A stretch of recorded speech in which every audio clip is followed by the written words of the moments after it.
¿Te ha pasado que estás en una reunión con mexicanos? Todos platican, todos se ríen, tú entiendes casi todo, pero sientes ese huequito en el pecho, esa mezcla entre ganas de entrar y ese miedo de cortar el ritmo de la conversación. Ese momento en el que piensas, sí entiendo, pero no sé cuándo participar. Hoy quiero contarte algo que va a transformar por completo la manera en la que te relacionas con hablantes nativos. No tiene nada que ver con la gramática, es sobre cómo funciona la conversación mexicana. Imagínate que estás en una reunión con hablantes nativos y uno de ellos empieza a contar una historia. Él no va directo al grano. Empieza a describir las circunstancias, describir lo que sentía, describir lo que había a su alrededor. Mientras él está contando todo esto, los otros intervienen de repente con comentarios, con bromas, todos se ríen. Tú entiendes las palabras, pero no entiendes cuándo empieza la parte importante. Intenta seguir la historia, pero avanza como un bloque largo sin pausas claras. En una situación así, tal vez te ha pasado que quieres hablar, pero no sabes si estás interrumpiendo. Tal vez decides esperarte y cuando por fin sientes que es un buen momento para compartir lo que quieres decir, la conversación ya está en otra parte. En momentos así, muchos estudiantes se quedan callados porque mientras todos los demás leen señales implícitas, ellos están esperando una señal explícita que nunca llega. Te puede parecer que solo están contando una historia, pero en México la historia no es solo un puente para llegar al punto. Es el punto, es donde se construye la cercanía y se arma la confianza del grupo. Por eso, si tú esperas a que terminen de contar su historia para entrar, ya te saliste del ritmo de la conversación. En Estados Unidos, por ejemplo, la conversación normalmente funciona así. La persona va directo al punto. Después da una explicación y pone algunos ejemplos y al final hace el cierre. En México es diferente. Primero damos el contexto. Después contamos la historia y entramos en detalles. Hacemos una interpretación y solo hasta después sacamos una conclusión. Una persona de Estados Unidos podría contar algo como: ayer en la noche mi vecino hizo muchísimo ruido y no pude dormir. Hoy voy a hablar con él. Directo, claro, lineal. Un mexicano contaría la misma situación más o menos así. Ayer ya me a dormir, eran como las 11:30 y de repente empieza un ruidazo en el departamento de al lado.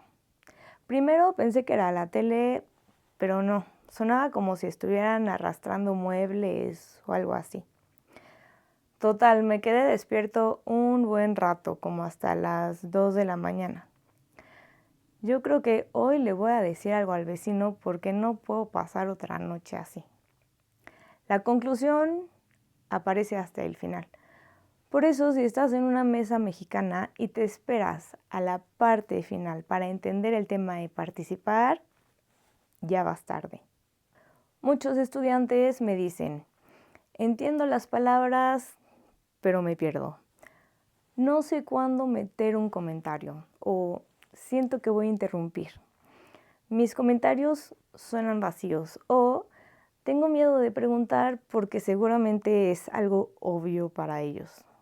Nada de esto significa que no tengas suficiente nivel para participar en la conversación. Es parte del choque entre dos formas de platicar. En la narrativa mexicana, la historia fluye como un bloque continuo, con escenas, tonos e implicaciones. Tú intentas procesar qué es importante, qué es relleno, qué esperan que entiendas y cuándo hay espacio para hablar. Por eso sientes que estás ahí, pero no estás adentro. Y lo que pasa es que no estás acostumbrado al ritmo de la conversación.